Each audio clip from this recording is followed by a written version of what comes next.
김용민 브리핑.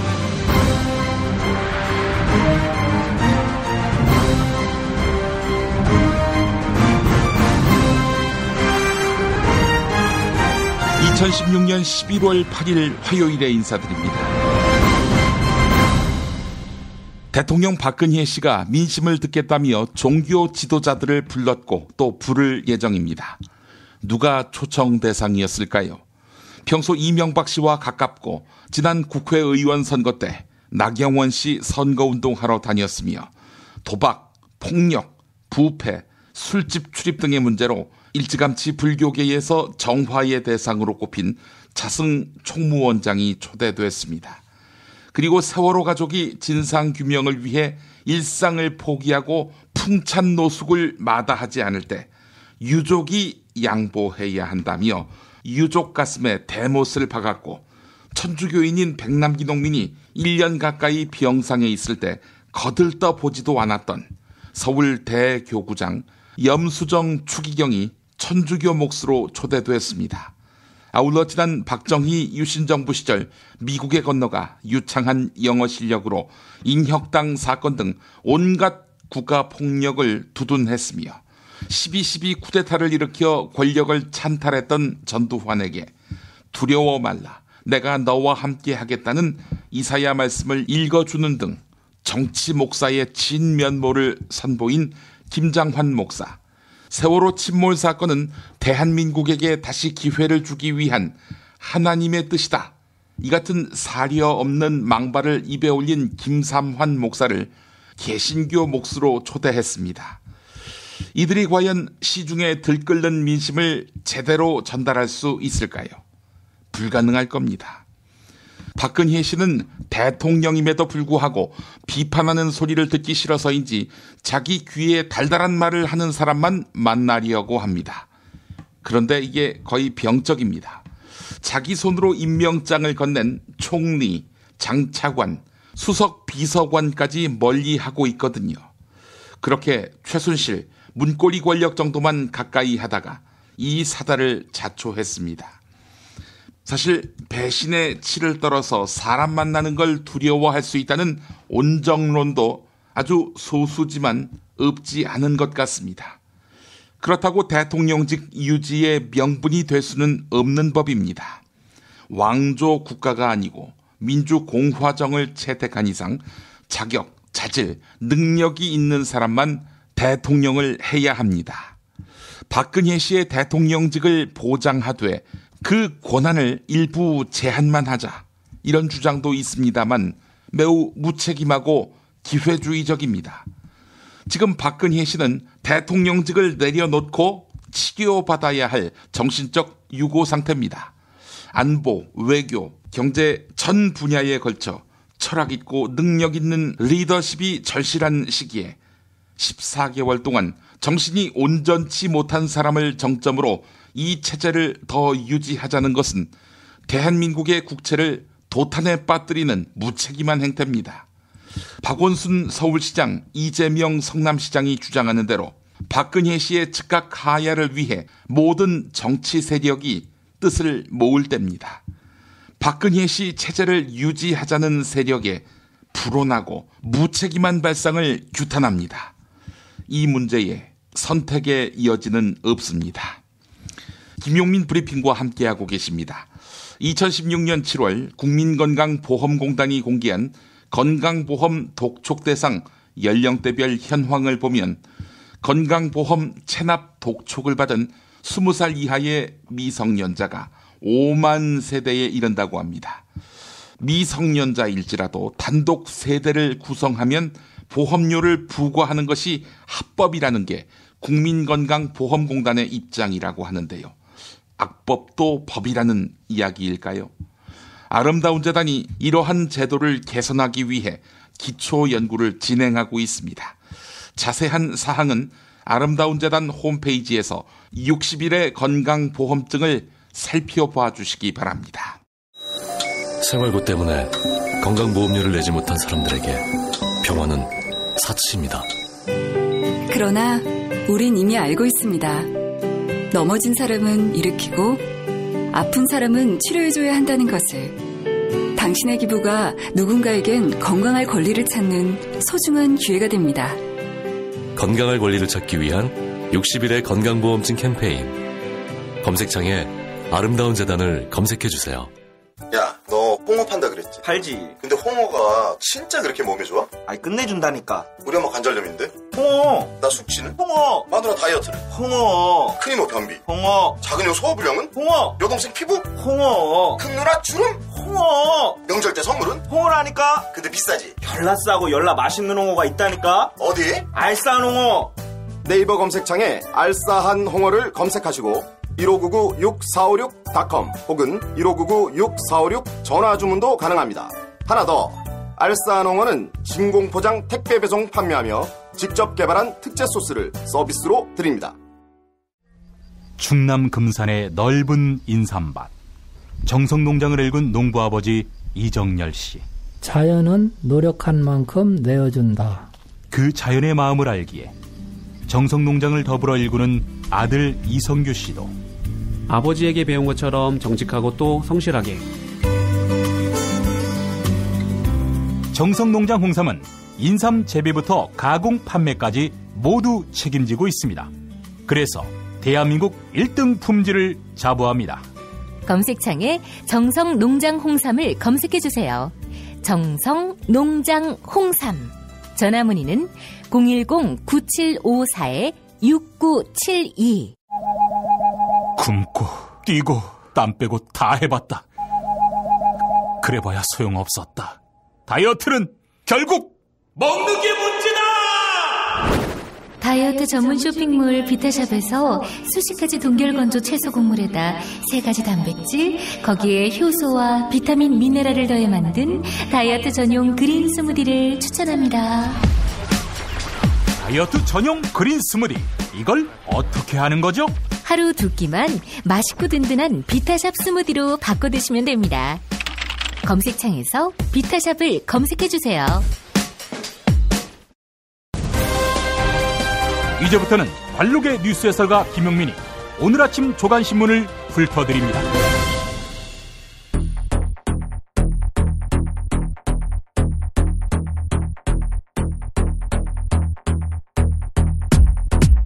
먼저 오늘의 헤드라인입니다. 대통령 박근혜 씨가 올해 초 롯데그룹의 신동빈 회장을 독대한 정황이 있었다고 합니다. 이때는 검찰이 신동빈 회장을 내사하고 있었습니다. 롯데는 이후 K스포츠재단에 지원금을 건넸는데요. 피내사자 신분인 재벌 총수를 만나 재단 지원금을 요구한 것일까요? 규명되면 실정법 위반입니다. 탄핵 사유가 되겠고요. 청와대 기밀 문건을 최순실에게 전달한 혐의로 구속된 문고리 권력 3인방 중에 한 명 정호성 전 청와대 부속 비서관이 검찰에서 박근혜 대통령 지시로 문건을 최순실 씨에게 전달했다, 이렇게 진술한 것으로 확인됐습니다.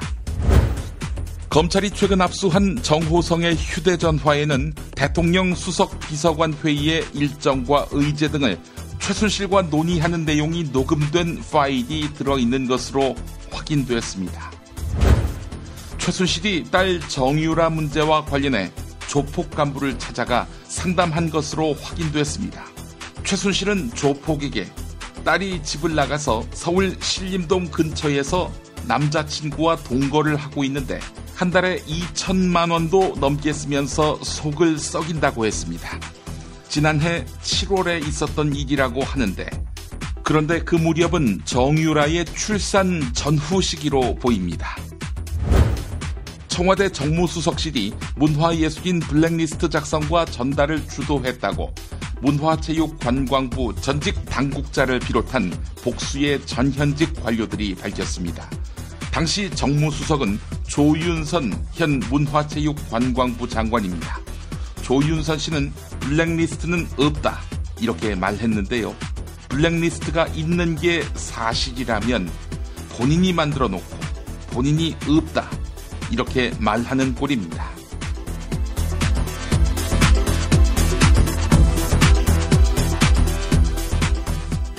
박근혜 최순실 게이트에 분노한 시민들은 대통령 박근혜 씨의 하야를 촉구하고 있습니다.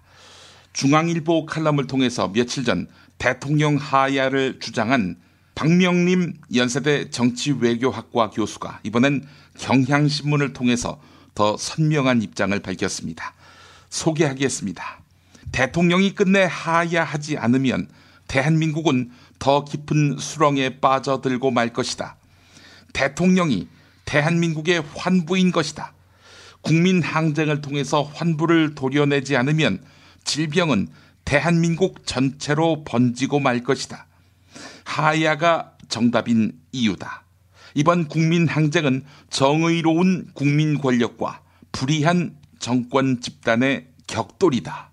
국민을 이기는 권력은 없다.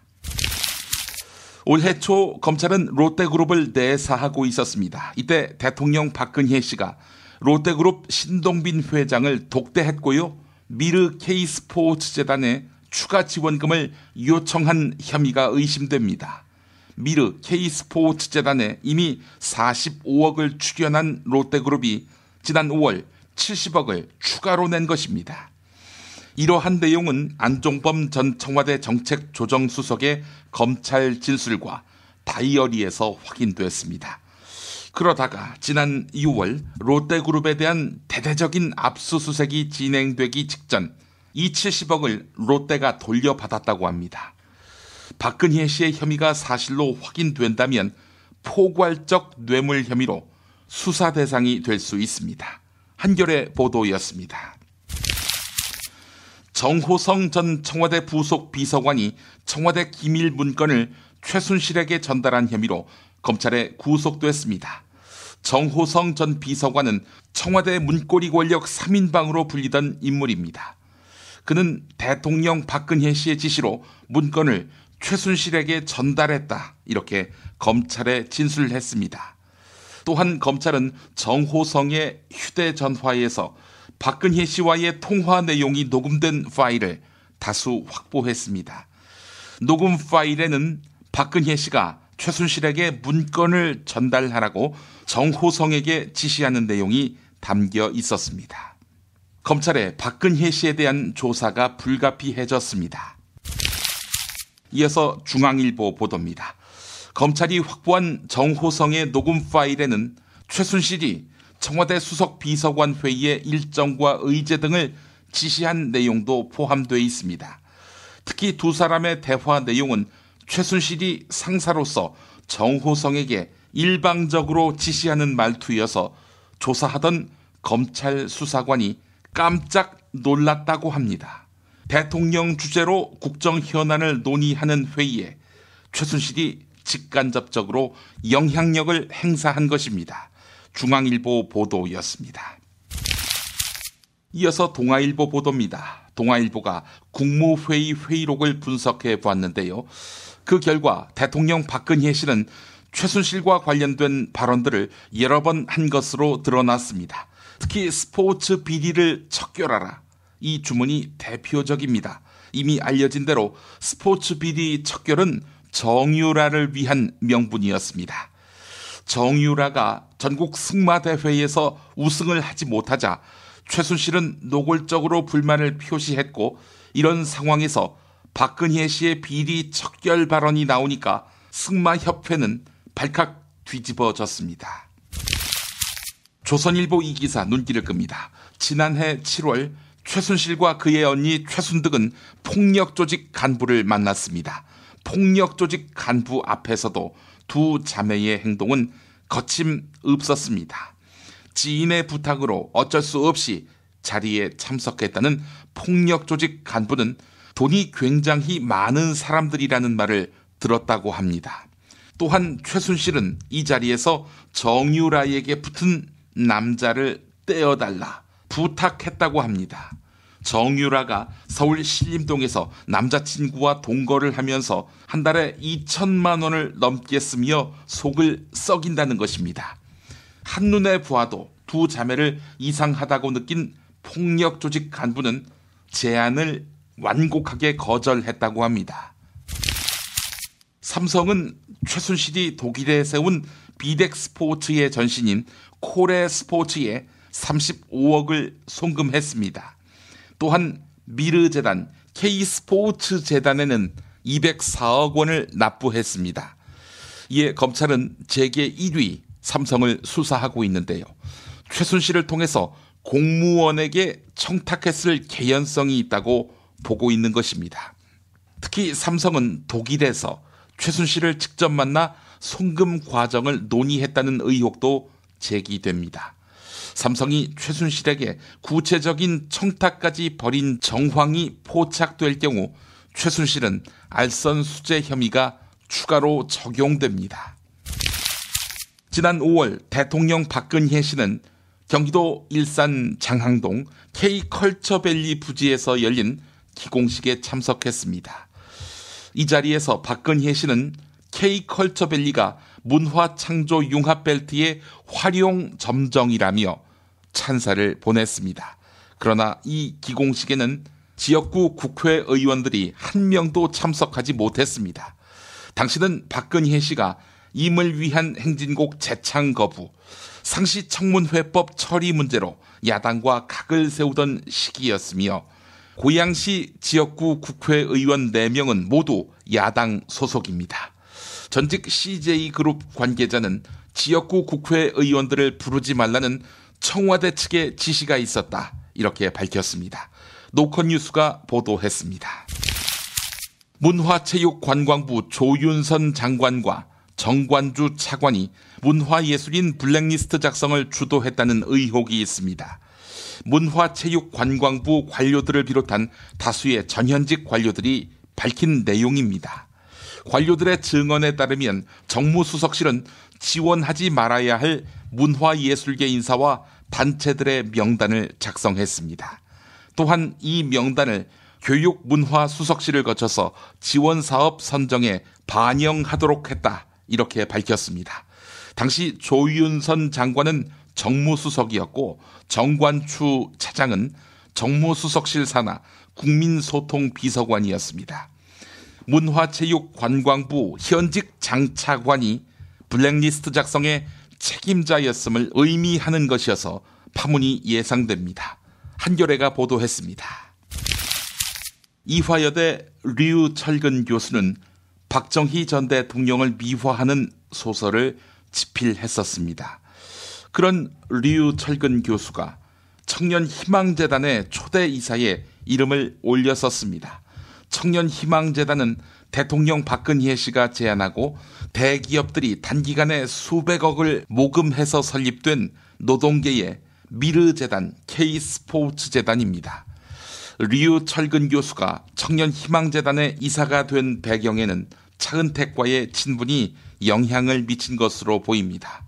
또한 이화여대 교수인 류철근은 정유라에게 학점 특혜를 주었다는 그런 의혹도 받고 있습니다. 경향신문이 보도했습니다. 박정희 전 대통령이 사망한 직후 검찰은 최태민을 수사했지만 재산 15억 원의 행방이 밝혀지지 않았습니다. 당시 서울의 아파트 한 채 값은 약 2천만 원이었고 현재는 30배에서 40배 가까이 올랐습니다. 최태민이 숨겨둔 재산의 덩치가 컸고 그게 최순실 일가의 재산 축적에 종잣돈으로 쓰였다는 의혹이 나오고 있습니다. 늦었지만 지금이라도 최순실 일가의 재산이 돼 있을 최태민의 재산 내역을 밝히는 것이 필요해 보입니다. 나아가 최태민 추징법을 제정해서 부정축제 재산은 국가가 환수할 필요도 있습니다. 중앙일보가 보도했습니다. 새누리당 지도부가 대통령과 여야 대표의 영수회담을 제안했습니다. 김병준 신임 총리 내정자가 아니어도 새로운 총리 후보가 합의된다면 그 사람으로 총리를 내정하자, 이런 의미입니다. 많이 달라졌지요? 네, 새누리당 친박계에서도 기류가 바뀌고 있다는 것입니다. 친박계 좌장격인 새누리당 최경환 의원은 조선일보와의 통화에서 야당이 반대하는 상황에서 현실적으로 김병준 카드는 어려워졌다, 이렇게 밝혔습니다. 또한 총리 추천권을 국회로 넘겨야 한다, 이렇게 주장하기도 했습니다.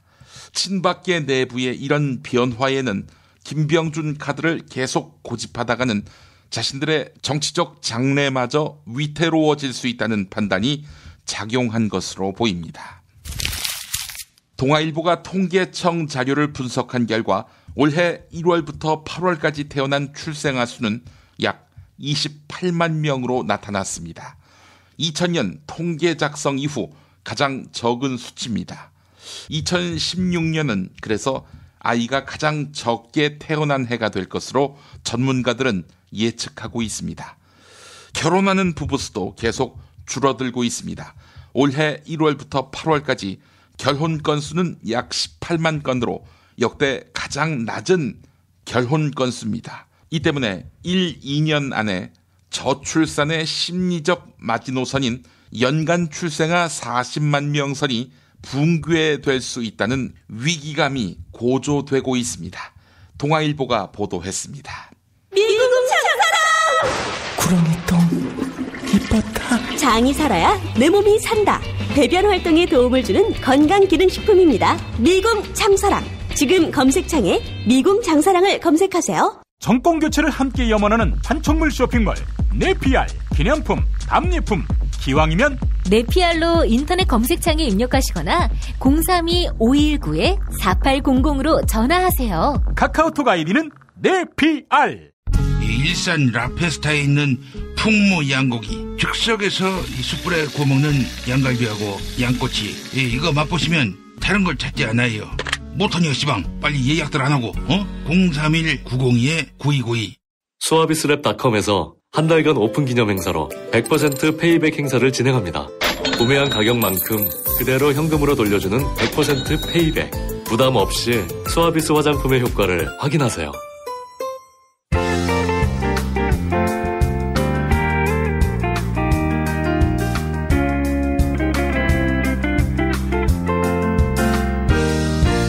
여러분 안녕하십니까? 지금부터 전국 16개 시도교육청과 무관한 2016학년도 뉴스 듣기 능력평가를 시작하겠습니다.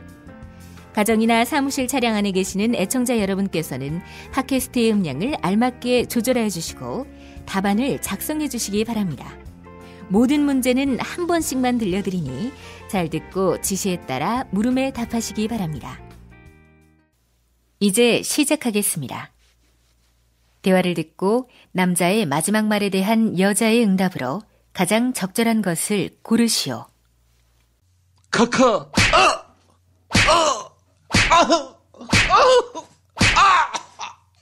카카. 그만 때리세요. 씹새끼. 어제 뭐라고 하면서 혀를 나불거렸어? 어제요. 기자회견. 카카의 새누리당 탈당을 또 있었지? 요구사항. 국회에다가 총리 선임권을 달라고. 답변해줄게. 조지나 까잡쏴. 카카, 새누리당을 아예 무덤까지 데리고 가시게. 배신자. 이런 배신의 정치는 내 주먹으로 끝내야겠어. 카카, 배신이라니요. 이 모든 게 다 카카가 시켜서 한 일이라고 안종범만 그렇게 말합니까? 카카의 오랜 측근인 문고리 권력 정호성도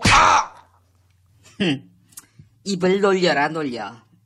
카카, 어제 민심을 듣는다며 목사들 2명을 부르셨지요. 목사가 들려준 성경 말씀이 로마서 12장인데 카카께서도 세월호 참사 당시 교회에 가서 우는 자와 함께 울라, 이런 로마서 12장을 읊으신 바 있었고요. 이 로마서 누가 썼는지 아십니까? 알지. 1번 바울. 2번 최태민 목사님. 3번 유다. 4번 요한. 5번 예수.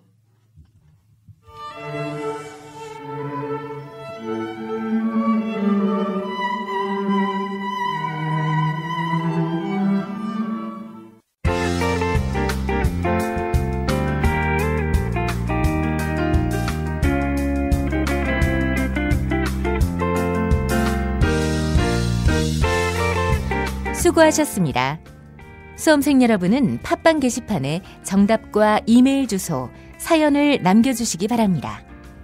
당첨자는 다음 정규방송일 2부 마무리 부분에 발표합니다. 이상으로 전국 16개 시도교육청과 무관한 뉴스 듣기 능력평가를 모두 마칩니다.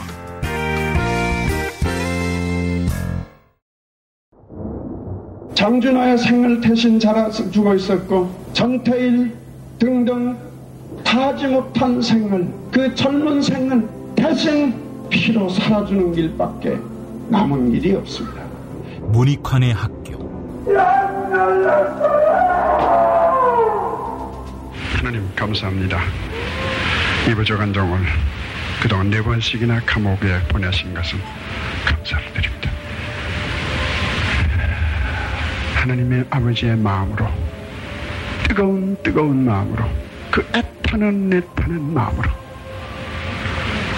기도하면서 살아갈 수 있게 해주시옵소서. 예수님의 이름으로 고난받는 당신의 아들 딸들의 이름으로 기도드립니다. 아멘. 단지 교회만이 아니라 역사를 위해 일하는 학교, 한신대학교 신학대학원. 한신대학교 신학대학원에서 하늘의 뜻이 땅에서도 이루어지는 세상을 만들어갈 2017학년도 신입생을 모집합니다. 주간은 물론 야간 과정도 개설합니다. 목회자 수업이 아닌 한신의 신학을 공부하고자 하는 분을 위한 일반 석사 과정도 있습니다. 10월 31일부터 11월 11일까지. 자세한 안내는 한신대학교 신학대학원을 검색하세요.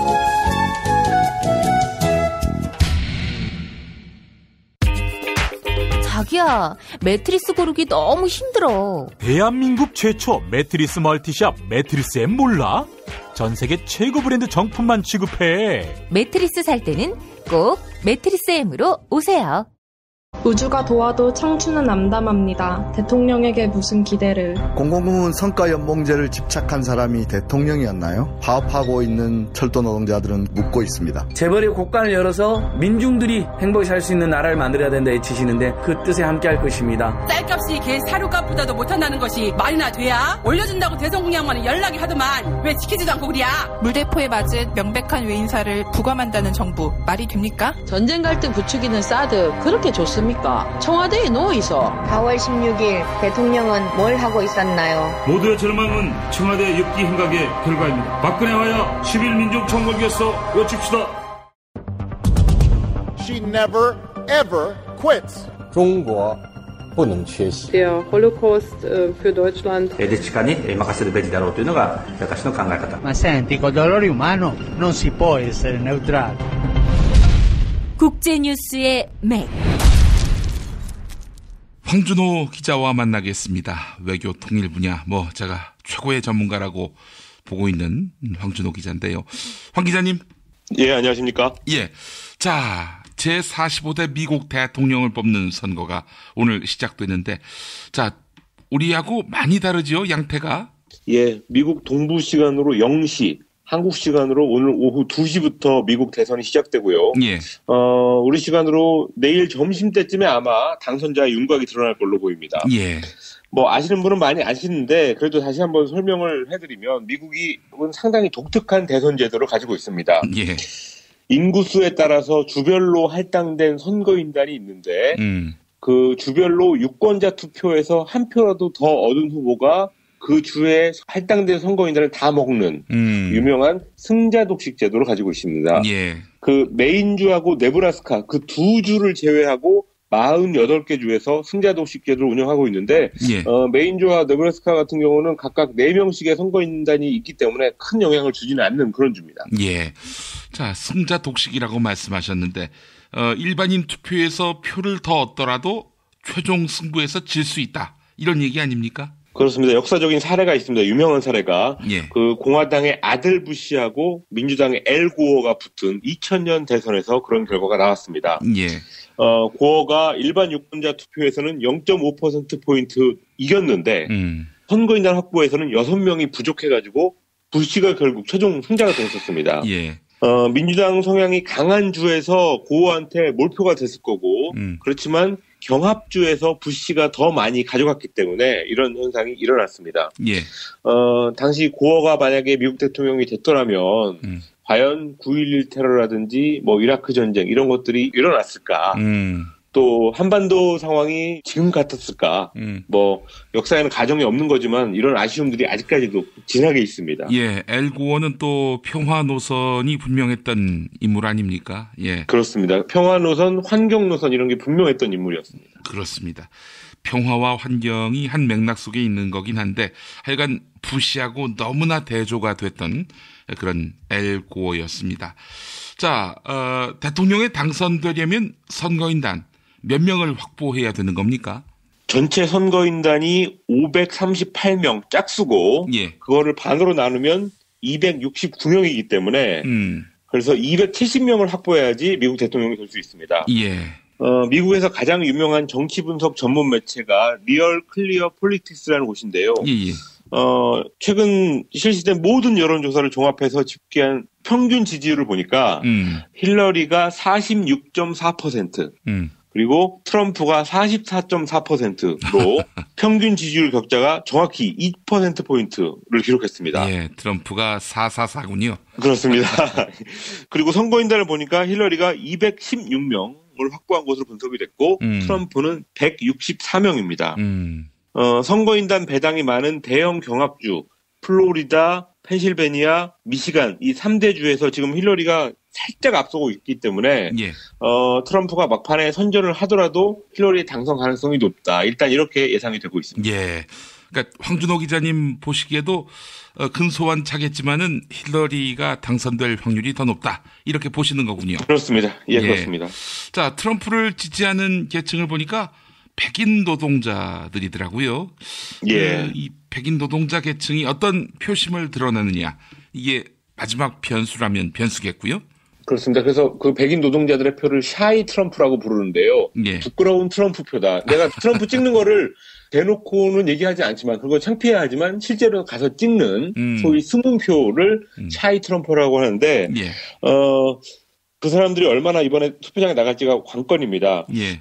이번에 미국 대선에서 아주 두드러진 특징은 유권자의 40%가 조기 투표를 했다는 겁니다.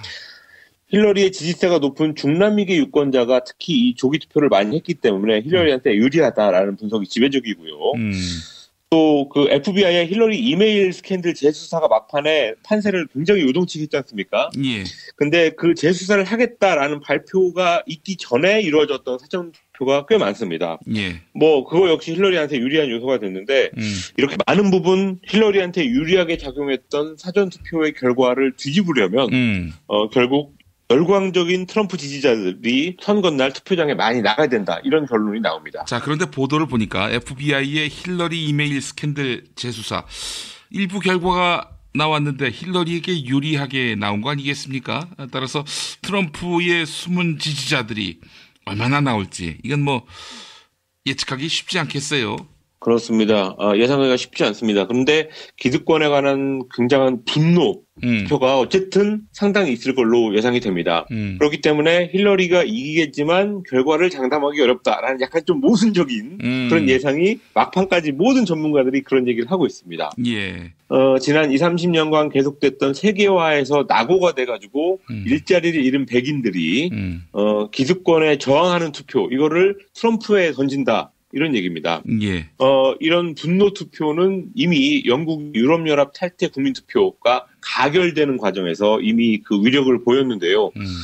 미국에서도 역시 이런 것들이 얼마나 위력을 미칠지 뚜껑을 열어봐야 될 것 같습니다. 아니 근데 말이죠. 트럼프가 무슨 진보 인사도 아니고 각종 금융 기법으로 돈을 번 사람이어서 세계화의 혜택을 가장 많이 본 사람 아닙니까? 이런 사람에게서 세계화에서 낙오된 사람들이 표를 던진다는 것이 뭐 이건 도저히 납득이 안 가요. 예, 아이러니죠. 그만큼 이 선거와 정치라는 게 그 이성적인 측면만 작용하는 게 아니라는 점.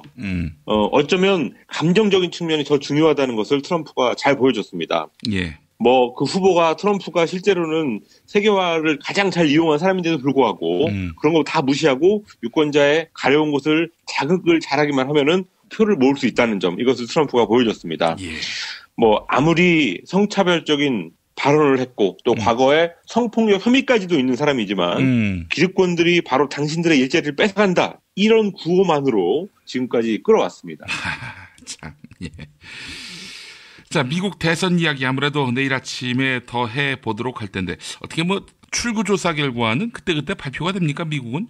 출구조사 결과가 주별로 다 들쭉날쭉이라서요. 예. 한마디로 말씀드릴 수 없는데 그렇기 때문에 내일 점심때쯤에 윤곽이 나온다. 이렇게밖에 얘기를 할 수 없는 상황입니다. 아, 그렇군요. 알겠습니다. 아, 내일 아침도 그럼 뭐 이렇게 예측을 하기는 쉽지 않겠군요. 그렇습니다. 내일 아침도 예측하기 어렵고 모레 결론을 가지고 말씀을 드려야 될 것 같습니다. 알겠습니다. 자, 다음 소식 살펴보겠습니다. 한국에 있는 미국 민간인들을 일본으로 대피시키는 실전 훈련이 있었다. 놀라운 소식인데요. 예, 주한미군이 북한의 공격 같은 유사시에 한국에 살고 있는 미국의 민간인들을 대피시킨 커레이저스 채널 훈련을 최근에 실시했다고 밝혔습니다. 사실 뭐 이 훈련은 매년 실시가 됩니다. 그런데 올해는 7년 만에 주한미국 가족 같은 일부 민간인들을 실제로 수송기에 태워가지고 주일미군 기지까지 수송하는 그런 훈련이 있었습니다. 예. 그리고 마이클 로저스 미 국가안보국 NSA 국장이 극비리에 한국을 방문해서 어제 한국 쪽 국방부와 국정원 관계자들을 잇따라 만나는 그런 일도 있었습니다. 극비가 아니군요. 만난 게 다 보도가 될 정도로. 그렇습니다. 예. 자, 미국의 이런 움직임 어떻게 해석해야 할까요? 표면적으로는 북한의 핵과 미사일 위협이 커지면서 실전 훈련을 하기로 했을 수가 있습니다. 그렇지만 최근에 이 박근혜 최순실 게이트로 한국 정정이 불안해진 상황 이런 것들을 감안해서 훈련의 강도를 더 높이지 않았겠냐 이런 분석이 있고요. 또 NSA 국장이 온 것은 한국의 정치 상황을 직접 와서 보려는 그런 목적이 더 크지 않았냐 이런 관측이 있습니다. 예. 뉴욕타임스가 최순실이 박근혜 머릿속을 열고 들어가서 조정하는 그런 만편까지도 그릴 정도로 지금 미국 언론들이 한국 상황을 밀착해서 보도하고 있기 때문에 미국의 정보당국자들도 현장에 직접 와서 봐야겠다 이런 생각을 한 것 같습니다. 자, 이렇게 물이 엎질러졌는데 말이죠. 지금 한국 정치권에서는 박근혜가 외치만 담당하고 책임 총리가 나머지 내치를 관장하는 이런 식으로 해법을 찾아보자 이런 목소리가 나오고 있단 말이죠. 예, 이건 말이 안 되는 얘기죠. 예. 그렇죠. 지금 말씀하신 대로 국정이 마비되고 붕괴된 상태인데 이런 사람한테 지금 외교 안보를 맡긴다? 이건 어불성설 아닌가 싶어요. 그렇습니다. 예, 지금 외교 안보 분야에서 구멍 뚫리는 상황 이것을 국무총리를 지낸 이해찬 의원이 어제 이 문제를 잘 지적했습니다. 예. 대통령이 임기 내내 버틴다면은 앞으로 1년 4개월이 남았는데 그동안 대통령이 직접 나가야 되는 정상회담이 6개 이상이 된다. 그런데 대통령이 이 상태라서 못 나가고 만약에 국무총리가 대신 나가게 된다면은 다른 나라 정상들은 만나주지도 않을 거다. 이런 자기 경험담을 어제 더불어민주당 회의에서 얘기를 했습니다. 예. 또 이해찬 의원은 우리 군사정보를 일본에 넘겨주는 의미가 큰 한일 군사정보 보호협정 이것만큼은 일단 무조건 스톱시켜야 된다. 이런 얘기를 했습니다. 예. 식물 대통령이 그 직을 유지하겠다고 버티고 있는 것 이게 바로 헌정 중단 사태다. 그런 인식이 드는군요. 그렇습니다. 어제 건국대 법학전문대학원의 한상희 교수가 페이스북에서 그런 비슷한 말을 했습니다. 한상희 교수는 군사정보보호협정이 어떤 경로를 통해서 누구의 지위와 또 누구의 책임으로 진행되는 건지 도저히 알 수 없다. 이렇게 지적을 하면서 이것이 바로 헌정 중단 사태다. 이렇게 규정을 했습니다. 예. 또 몇몇 관료들이 민주적인 절차나 정치적인 견제, 심지어 역사인식 이런 것도 없이 자기들이 원하는 대로 지금 협상을 밀어붙이는 이 상태가 바로 입헌주의의 부재 상태다. 이렇게 얘기를 했습니다. 예, 알겠습니다. 황준호 기자님 말씀 잘 들었습니다. 예, 감사합니다. 야, 딴지마켓 좀 봐봐. 이담채 김치 게시판 지금 보고 있어? 왜요? 뭐가 문제 있나요? 야, 어떻게 하나같이 맛있다, 예술이다, 감탄했다, 물건이다, 또 재주문했다 이런 글만 올라올 수 있지? 이거 공작의 냄새가 나지 않아? 아무래도 그런 것 같아. 이담채 김치 게시판에 작전 세력이 개입한 거 아닐까요? 그럴 리가요. 이담채 김치는 맛있는 김치 말고는 따로 자랑할 게 없습니다. 드셔보시고 판단하세요.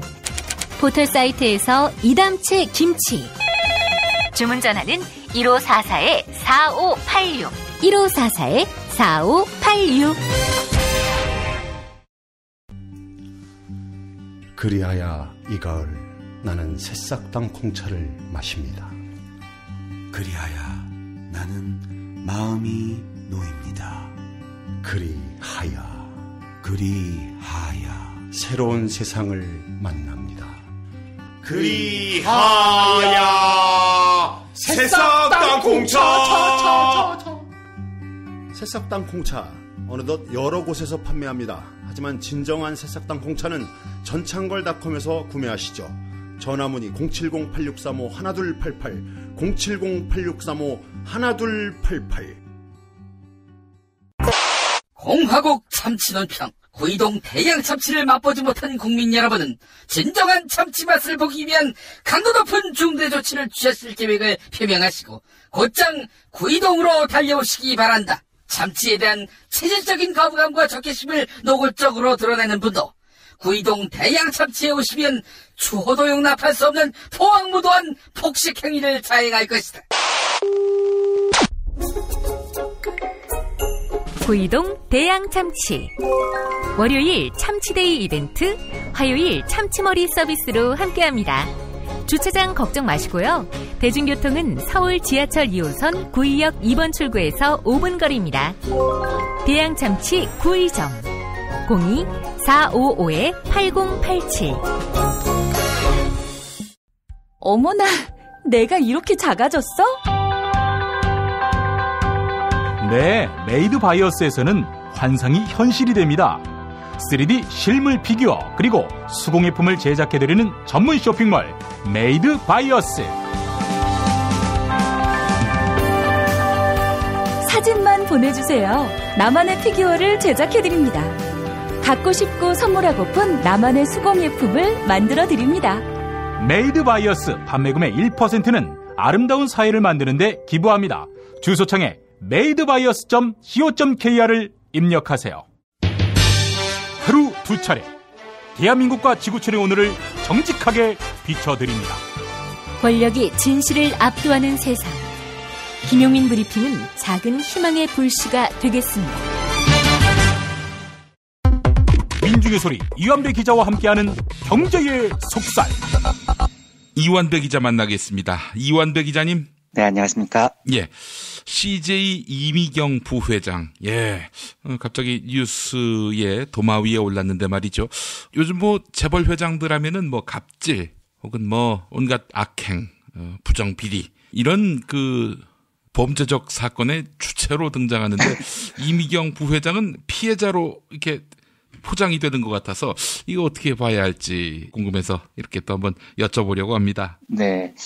어제 실제로 이제 경제 쪽을 하루 종일 달군 제일 핫한 뉴스가 바로 CJ 이미경 부회장이셨어요. 그런데 저는 너무 불편했습니다. 이게요. 그러니까 마치 CJ하고 이미경 부회장이 뭐 선이고 옳고 혹은 피해자고 이런 분위기를 풍기는데 하여튼 그게 너무너무 저는 불편하더라고요. 근데 우선 저희 청취자분들 이해를 돕기 위해서 이미경 CJ 부회장이라는 사람이 왜 피해자처럼 비춰지고 있는지 그 최순실 게이트에 관련해서 많이들 들으셨겠지만 잠깐 요약을 해보겠습니다. 이게 출발이 지난주 금요일에 MBN이 단독 보도를 하면서 시작이 됩니다. 내용은 이제 박근혜 정권 제1기 청와대 경제수석이었던 조원동 씨의 녹취 파일이 공개가 된 겁니다.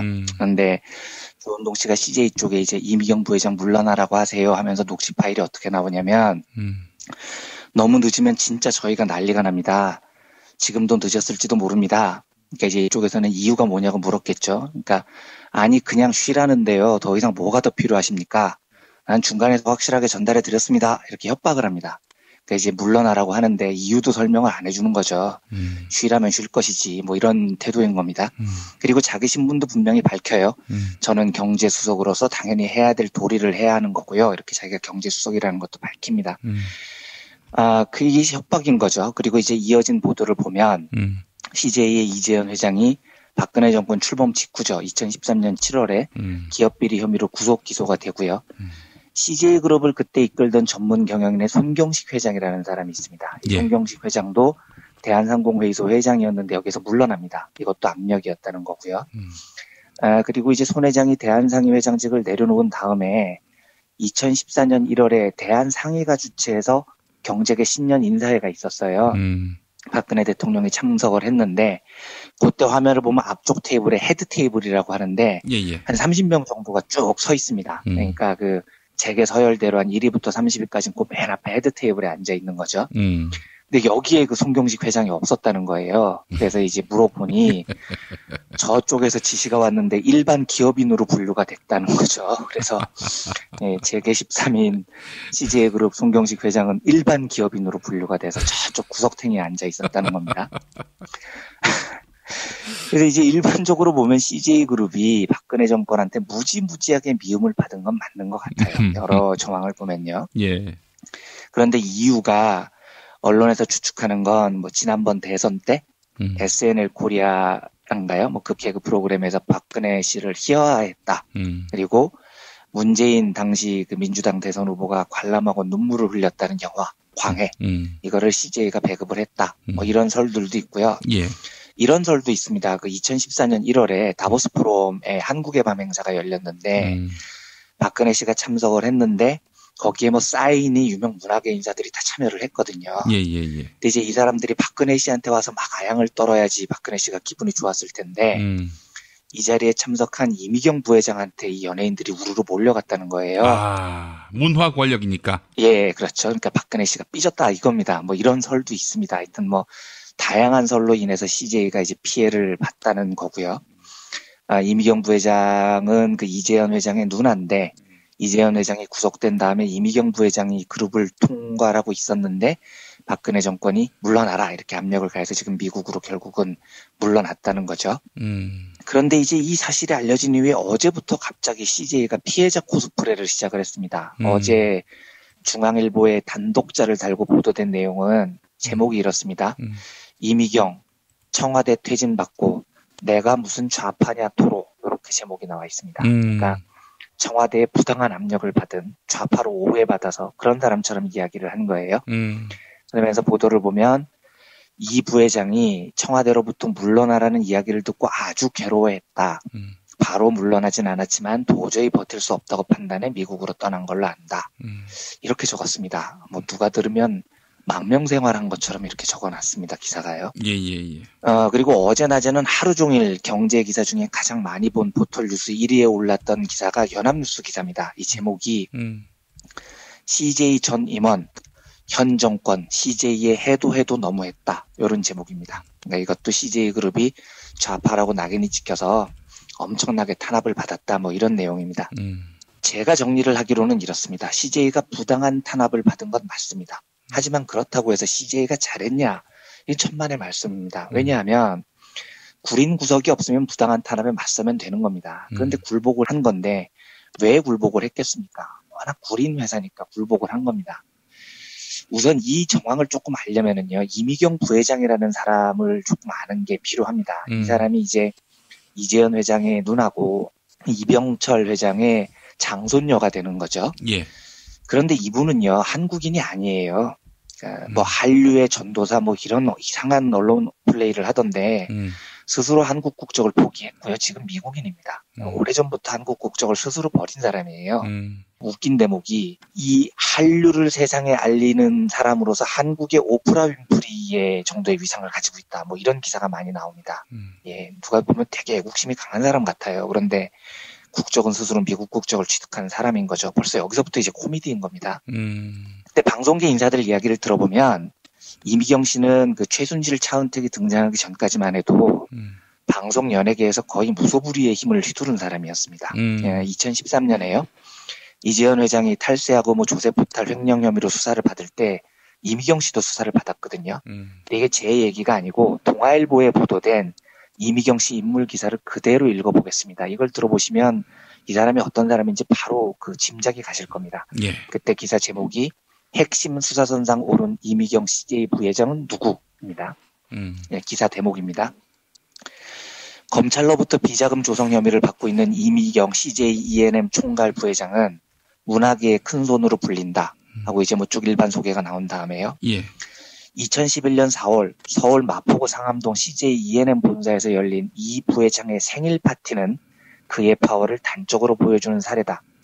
파티에는 마이클 잭슨의 스릴러 음반을 제작한 전설적인 미국 음악 프로듀서 퀸시 존스가 참석해 노래와 연주를 했다. 가수 B, 그러니까 정지훈 씨죠.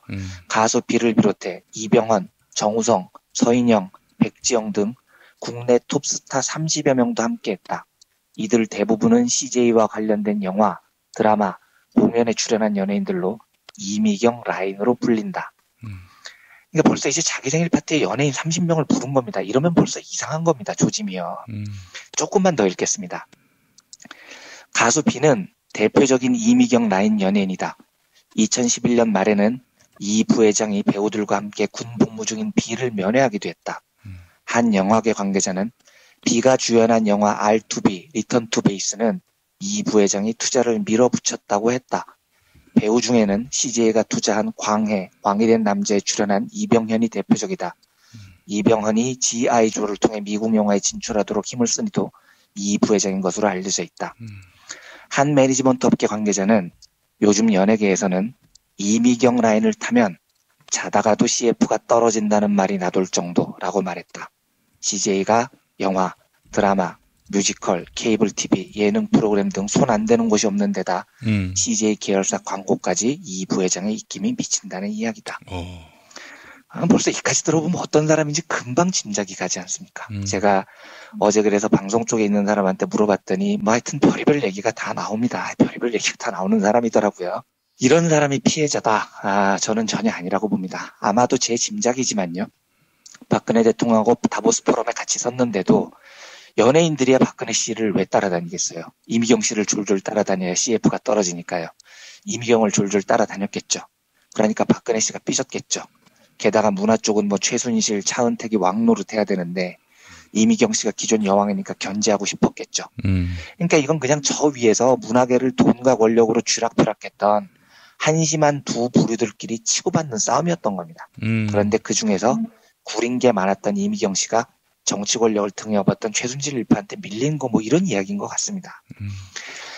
하나 더 예를 들어보겠습니다. 이미경 씨한테는요. 노희영이라는 측근이 있습니다. 이 방송가에서는 이 노희영 씨를 뭐라고 부르냐면 요즘 이렇게 부른대요. 이미경의 최순실이다. 이렇게 부른다는 겁니다. 그러니까 지금 양쪽이 똑같은 겁니다. 비선실세 두고 체계 무시하고 쥐락펴락하고 똑같은 짓을 지금 양쪽이 하고 있는 거예요. 이 노희경 씨는 원래 비선은 아니고 정식 CJ그룹 임원이었어요. CJ제일제당 부사장이었는데 회사에서 나가게 됩니다. 뭐 이유가 자유롭게 일하고 싶다. 뭐 이렇게 자기가 그 뜻을 밝혔다고 하는데요. 나중에는 사실은 탈세 혐의 때문에 회사에서 나가게 되거든요. 그러니까 회사에서 나간 다음에 고문이라는 호칭을 부여했다는 거예요. 그리고 월급도 CJ에서 안 받았습니다. 전혀 CJ랑 관련이 없는 사람이에요. 그런데 2014년에 2대1 기사 하나 읽어보겠습니다. 노 고문은 CJ에서 월급을 받지 않는다. 하지만 노 고문은 CJ 내에서 실세로 통한다. 노 고문은 이미경 부회장의 최측근이다. 이재현 CJ 회장의 공백 상황에서 CJ는 이 회장의 누나인 이 부회장 중심으로 움직인다. 남아있는 오너인 이 부회장이 노 고문을 끔찍이 아낀다. 노 고문은 이미 CJ 내에서 계약서에 명시된 것 이상의 역할을 하고 있다. 지난해 말 CJ 지주회사는 마케팅팀과 브랜드팀을 통합했고 노 고문은 통합된 팀을 사실상 총괄한다. 노 고문이 각 계열사 임원들을 직접 불러 호통치는 일도 있다. 누가 봐도 노 고문은 CJ의 최고위급 경영진이다. 이 부회장의 총애를 한 몸에 받는 노 고문에게 누구도 토를 달지 못한다는 게 CJ 내부 분위기다. 이런 걸 비선실세라고 하는 겁니다. 이미경 부회장의 비선실세예요. 이 사람이. CJ 소속도 아니면서 오너 총회를 바탕으로 회사의 공식 의사결정기구를 무시하고 임원들을 불러서 호통을 치고 조직을 바꾸고 회사를 쥐락펴락하고 있는 사람입니다. 조금만 더 읽어보겠습니다. 이 부회장을 등에 업은 노 고문은 CJ그룹 주요 인사에도 깊숙이 관여하는 것으로 알려졌다. 이 회장의 최측근이자 이 회장의 가신그룹의 수장으로 통하는 이관훈 전 CJ 대표가 갑자기 5인의 그룹경영위원회에서 빠지고 이후 이 전 대표가 챙기던 CJ 인사들이 보직을 받지 못하거나 좌천된 건 역시 노 고문과의 힘싸움에서 밀렸기 때문이었다는 해석이 많다. 그동안 노 고문과의 문제로 CJ를 떠난 대표들과 임원들이 비일비재하다. 이런 기사를 보면요. 노희영 씨를 이미경의 최순실이라고 부르는 게 과한가요? 안 과한가요? 저는 전혀 안 과합니다. 게다가 이 사람은 2015년 1월에 4억 원 탈세한 혐의로 재판에서 벌금형이 선고됐습니다. 그러니까 탈세범이에요, 탈세범. 이런 사람이 이미경 뒤에 붙어서 무슨 짓을 했는지 회사 시스템 다 망가뜨리고요. CF 광고를 미끼로 이미경 사단, 뭐 이미경 라인 이런 말이 종합일간지에까지 나돌도록 만들고요. 이런 경영자가 비선 실세의 조종을 받는 이미경은 그러면 정상이냐고요. 이 사람이 피해자냐고요. 말 같지도 않은 소리죠. 그러니까 지금 농단을 한 최순실도 거기에 뭐 피해를 받았다고 하는 뭐 이미경도 박근혜도 차은택도 뭐 전부 다 그냥 한꺼번에 다들 또라이들끼리 모여서 지금 치고받고 있었던 겁니다. 예. 제가 그래서 과거에 농담으로 그 한국 재벌들 개혁하는 거 진짜 어렵지 않다. 만약에 합법화된 민중들의 권한을 위임받은 뜻있는 권력이 있으면 이재용 딱 불러다 놓고 2시간만 얘기하면 바로 무릎 꿇릴 수 있다고 제가 이런 말씀을 한번 드린 적이 있는데 그때 제가 이재용은 2시간이면 무릎 꿇리고 정의선도 2시간이면 무릎 꿇리고 롯데 신동빈은 한 45분이면 충분하고 예, 뭐 CJ하고 SK는 5분이면 끝날 애들이라고 제가 그런 말씀을 한번 드린 적이 있었는데 그만큼 구린 구석이 많은 애들이에요. 자기들이 정당하다면 최순실 아니라 최태민이 살아 돌아와도 정당하게 경영하고 맞서면 되는 겁니다. 자기들이 구린 짓을 하고 다니니까 자기만큼 구린 최순실이 그 사람이 권력을 잡았을 때 꼼짝없이 밀린 거죠. 그리고 지금 피해자 코스프레를 하고 다니는 게 정말 가증스러운 일입니다.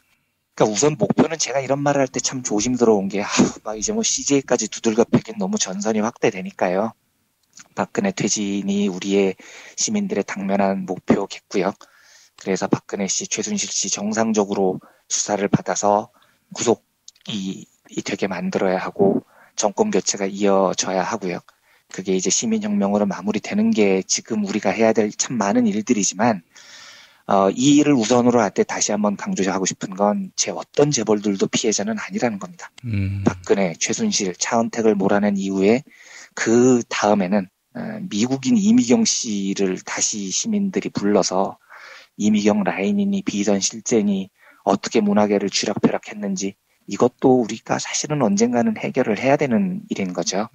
그러니까 부디 지금의 시민혁명이 빨리 완수되고요. 그 뒤로는 또 재벌개혁 문제까지 한국 사회가 계속해서 거침없이 좀 잘 나아갔으면 하는 바람으로 이미경 씨에 대한 이야기를 첫 소식으로 전해드렸습니다. 예.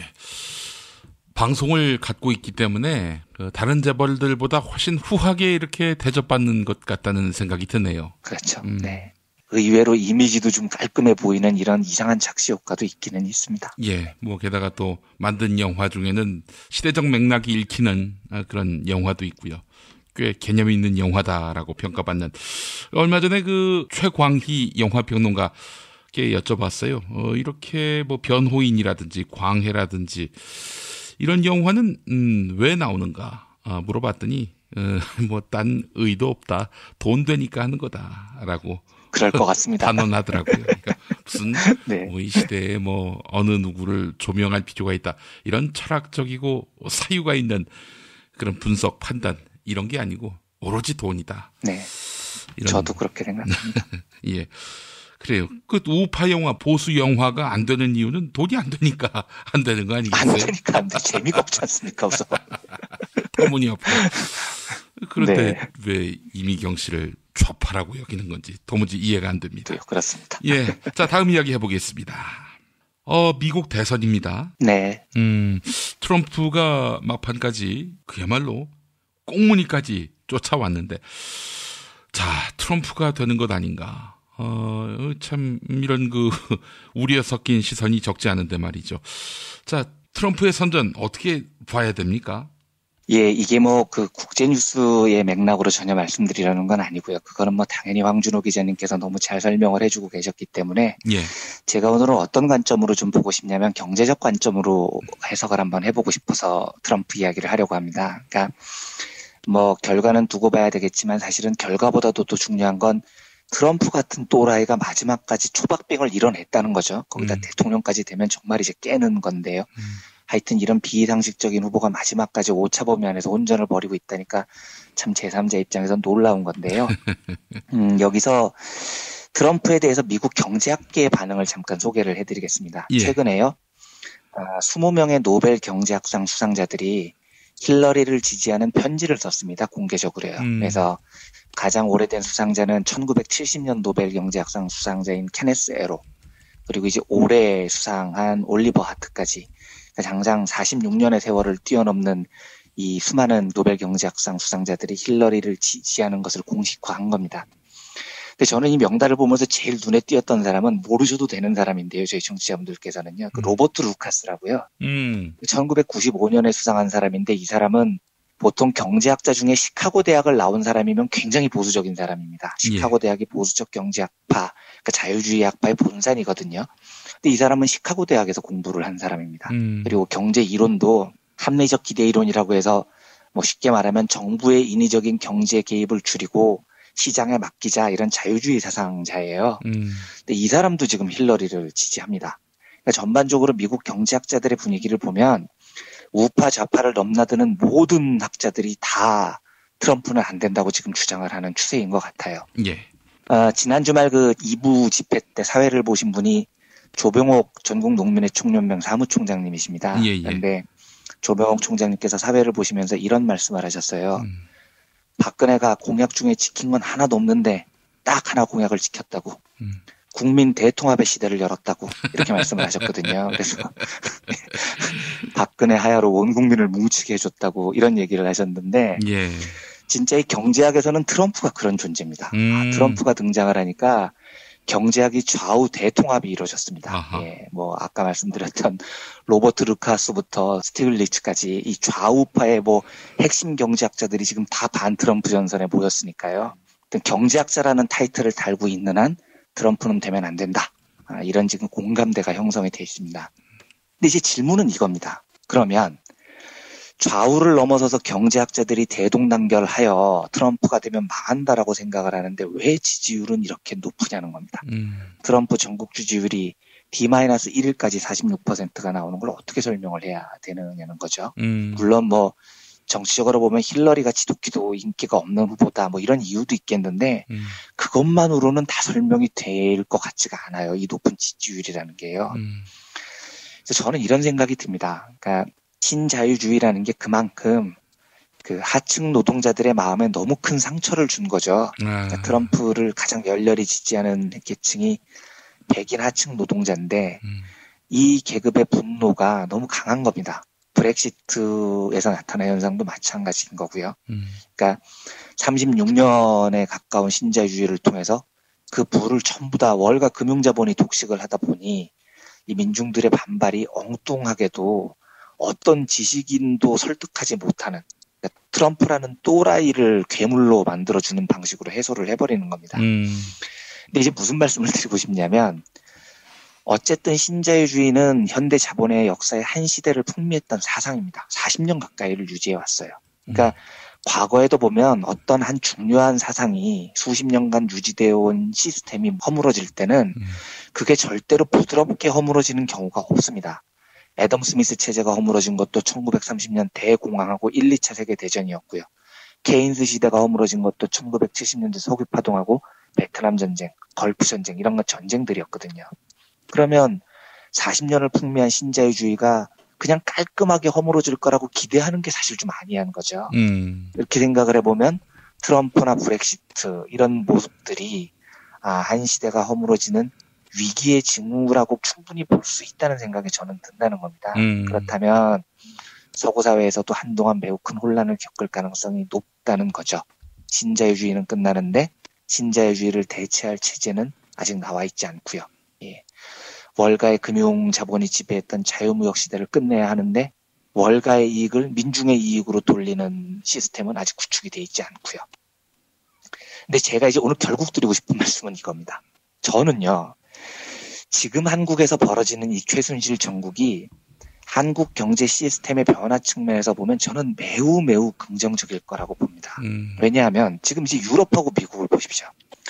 신자유주의 시대가 막을 내리는데 새로운 체제에 대한 고민이 없습니다. 그리고 월가 금융자본은 거뜬히 지금 살아남아 있습니다. 그러니까 민중들은 신자유주의에 대해서 반감을 표현하는데 이걸 어디다 풀 데가 없으니까 트럼프 같은 애들이 나타나는 거잖아요.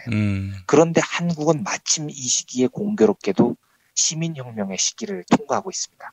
그리고 만약에 이 시민혁명이 성공한다고 한번 가정을 해보십시오. 그러면 우리는 미국이나 영국이 겪는 저 혼란을 안 겪어도 되는 겁니다.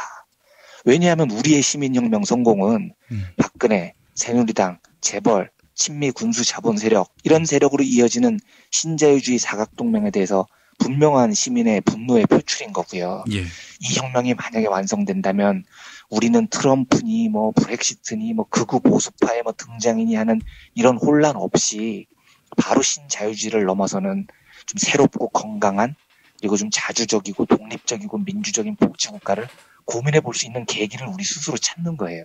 그러니까 전국만 보면 지금 한국이 미국이나 영국보다 훨씬 더 혼란스러워 보이지만 사실 내면을 보면 시민혁명만 성공한다면 우리가 미국이나 영국보다 훨씬 더 두세 걸음 빨리 신자유주의를 극복하는 시스템을 고민할 수 있는 저는 계기가 될 것 같습니다. 예를 들어서 미국도요. 만약에 2011년에 월가를 점령하라.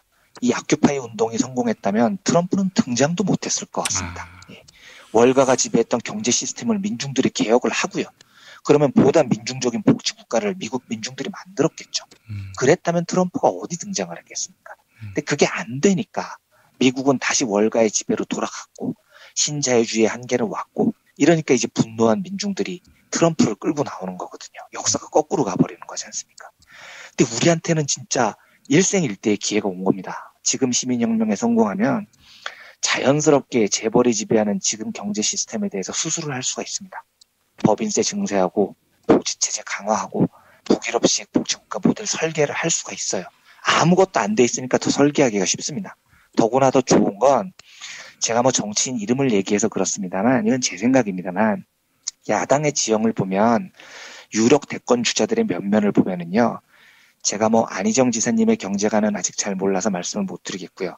그러니까 유력 야권 대권 주자 중에 안철수 대표님 정도를 빼고 나면 나머지 유력 주자들 문재인, 박원순, 이재명 이런 분들은 시장주의자하고는 아주 거리가 먼 사람들이에요. 그러니까 적어도 이 사람들은 신자유주의를 극복하는 힘을 재벌들로부터 빌릴 가능성은 거의 없는 사람들이라고 저는 판단이 됩니다.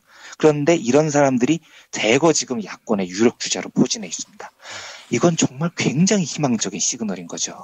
그래서 만약에 시민혁명 과정을 거쳐서 이런 야권 주자 중에 한 명이 집권하게 된다면 그 야권 주자가 새로운 대통령이 됐을 때 갖는 힘이 시장에서 얼마나 막강하겠습니까?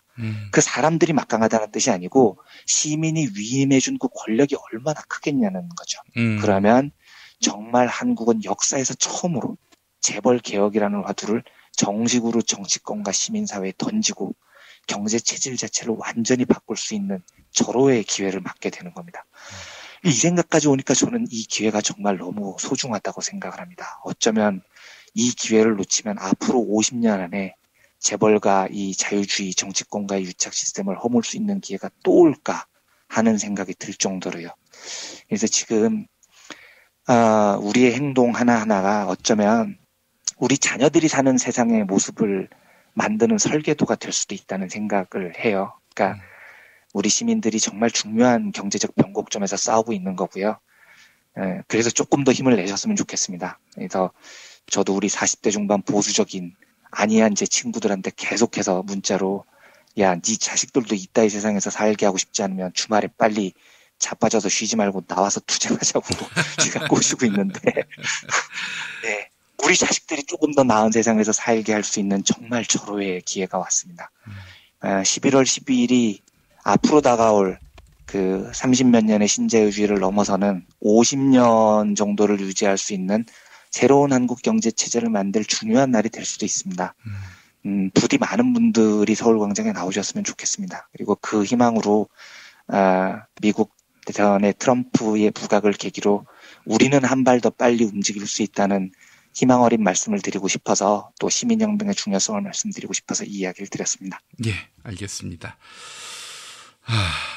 모여야겠군요.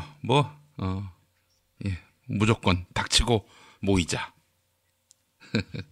11월 12일 오후에 서울 광장 너나 할 것 없이 오시고요. 혼자 오시는 분들, 예, 이분들 외롭지 않게, 적적하지 않게 혼자 참여하는 혼참 세력을 위한 별도의 또 커뮤니티가 있었으면 좋겠다는 생각이 드네요. 예, 예. 예, 정말입니다. 예. 네. 많은 분들 11월 12일 토요일 오후 서울시청 앞 서울광장 잊지 마시기 바라겠습니다. 이완배 기자님 말씀 잘 들었습니다. 네, 감사합니다. 여러분 안녕하세요. 민중의 소리 아나운서 정혜림입니다. 이 어묵한 여왕님 치하에서 다들 잘 견디고 계시죠? 오늘도 종편의 주옥 같은 헛소리에 혼이 정상인 듯 정상 아닌 비정상 같은 여왕님의 우주타령에 고구마 100개쯤 한꺼번에 삼킨 듯 답답한 마음에 죄 없는 가슴팍만 두들겨대고 계세요. 이젠 시원한 사이다 같은 민중의 소리와 함께하세요. 잘 키운 진보 언론 열종편 안 부럽습니다. 한 달 10,000원 소액 CMS 후원으로 민중의 소리에 큰 힘이 되어주세요. 1661-0451 1661-0451 전화 기다릴게요.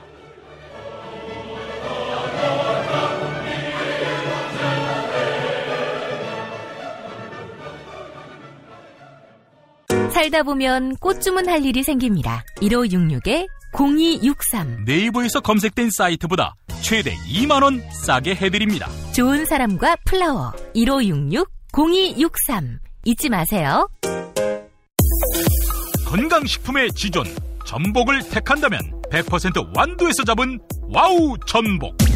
네이버에서 와우 전복을 찾으세요. 010-2443-0818 포르투갈 정통의 레시피로 만드는 에그 타르트, 달콤함 그 이상의 감동, 타르트팜 킨텍스점, 일산 전 지역 배달, 단체 주문은 수도권 가능. 문의 전화 031-923-2995 검색창에 타르트팜 킨텍스점. 한우 사고를 집어넣고 24시간 팔팔 끓인 곰탕, 연지연 곰탕. 어린이부터 노인까지 누구나 좋아하는 건강식 연지연 곰탕. 택배로 신청하시려면 010-7252-1114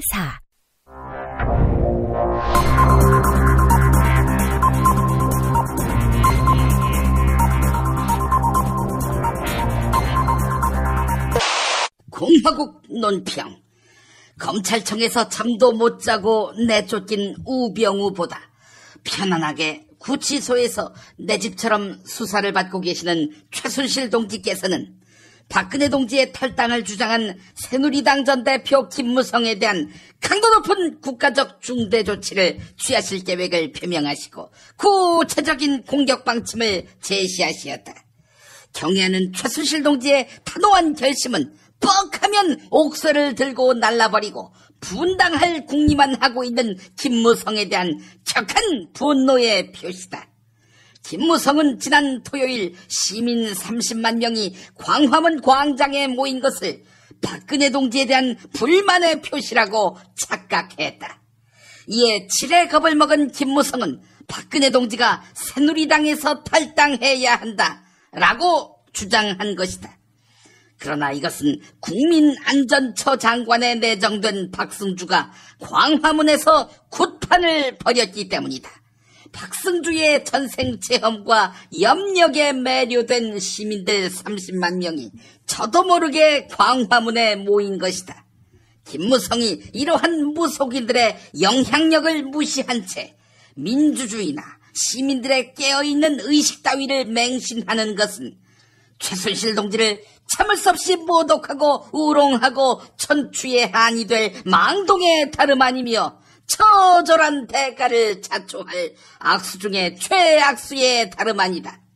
따라서 김무성은 전생 체험을 함으로써 녹두장군 전봉준 장군을 찾아가 녹두전을 선물하며 눈물을 흘리고 반성해야 할 것이다. 또한 김무성은 호시탐탐 분당을 노리면서 친박계 의원들의 정계 은퇴를 주장하고 있다. 그러나 비박계 이종구 의원은 친박계 의원들을 상대로 거지 같은 새끼들이라고 막말을 퍼부었다. 거지 새끼들인 친박 의원들이 집단으로 정계 은퇴까지 한다면 친박들은 비박계 의원들 집에 가서 진치고 밥 달라 용돈 달라 땡깡 부릴 것임을 경고한다. 그럼에도 김무성이 친박계의 정계 은퇴를 계속 주장한다면 최순실 동지에 대한 체질적인 거부감과 적개심을 노골적으로 드러내는 것으로서 추호도 용납 못할 포무도한 도발 행위를 자행하는 것이다. 이제라도 김무성은 30시간 안에 최순실 동지를 찾아가 참회의 눈물을 흘리며 죽은 권력인 줄 알고 우병우에게 까불었다가 괜히 잠바만 하나 삥 뜯긴 검사들 꼴만은 나지 않게 해달라고 이 말을 땅에 찍고 반성해야 할 것이다. 아울러 김무성은 여당을 대표해서 박승주 장관 내정자를 국민안전처 장관이 아니라 신임 총리로 추천해야 할 것이다. 최순실 동지도 서울도심 한복판에서 구탄을 벌일 후연지기는 선보일 수 없었는데 이를 실행에 옮긴 박승주라면 현재 정부 여당이 처한 난국을 헤쳐나갈 수 있을 것이기 때문이다. 만약 거절할 시에는 최순실 동지의 치솟는 분노와 경천 동지의 탄압의 불벼락을 피할 수 없게 될 것이다. 김용민 브리핑이 선정한 오늘의 칼럼은 한양대 이도흠 국문학과 교수가 쓴 박근혜 대통령 퇴진 운동의 진로입니다. 일부 읽어보겠습니다. 우리의 대응에 따라 좋은 나라가 도래할 수도, 현상이 유지될 수도, 반동 정권이 들어설 수도 있다. 분노한 다음 날이 중요함은 자명하다. 이제 운동은 어디로 가야 하는가? 1차 목표는 퇴진과 구속이다. 대통령의 퇴진 사유는 차고도 넘친다. 그는 헌법과 여러 법을 위반한 범법자이자 세월호, 백남기 농민 살해, 역사 교과서 국정화, 사드 배치 강행, 위안부 할머니 밀실 야합, 개성공단 피해수혜, 예술인의 블랙리스트 작성, 노동 배제와 탄압, 언론과 인터넷 통제의 근본 책임자이자 민주주의를 형해화하고 이 땅을 헬조선으로 만든 장본인이다. 그가 있는 한 국정 혼란과 위기는 지속될 수밖에 없다. 2차 목표는 기득권층의 교체와 개혁이다. 설혹 대통령이 퇴진한다 하더라도 얼굴의 교체일 뿐이다. 부와 권력을 독점한 채 온갖 부패와 부조리와 권력 남용으로 선량한 국민들을 죽음이나 생존 위기로 몰고 민주주의를 사문화한 자본, 정권, 사법부, 보수 언론, 종교 지도자, 어용 지식인 및 전문가 집단으로 이루어진 카르텔, 이에 권력을 부여한 온갖 시스템과 제도를 해체해야 한다. 3차 목표는 정의롭고 평화로운 생태복지국가로서 민주공화국의 건설이다. 박근혜 게이트가 도화선이 됐지만 광장에 모인 사람들의 마음의 심층에는 세월호 참사, 개성공단 피해수혜, 독재, 노동계약, 신자유주의 모순에 대한 분노가 자리하고 있다. 그동안 국민들은 뼈가 닳도록 일해도 천만이 비정규직에 머물고 수시로 해고당하고 상위 10%에게 부의 절반을 넘겨주지 않았는가. 이제 근본적으로 양적 발전과 삶의 질, 국내 총생산보다 행복지수, 경쟁보다 협력, 개발보다 공존, 사적 소유보다 공적 소유, 특정인이 아니라 국민 모두를 위한 정부를 지향하는 대한민국으로 전환해야 한다. 이것이 이루어지려면 동력을 유지하고 뿌리를 뻗치도록 하면서도 이를 모아서 집중하는 것이 관건이다. 광우병 때도 세월호 때도 대중의 분노는 석 달을 넘기지 못한 채 거리에서 마음으로 숨어버렸다. 대중들은 이 정권과 기득권층이 어떤 기만책을 쓰고 이에 보수 야당이 타협하더라도 현혹되지 말아야 하고, 운동의 지도부는 대중들의 다양한 분노를 모으고 지향성을 갖도록 인도해야 한다. 네, 전폭적으로 공감이 되는 칼럼이었습니다. 여기서는 일부만 소개했는데요. 한겨레 홈페이지에서 이 칼럼을 찾아서 일독하시기를 권하겠습니다. 1부 마칩니다.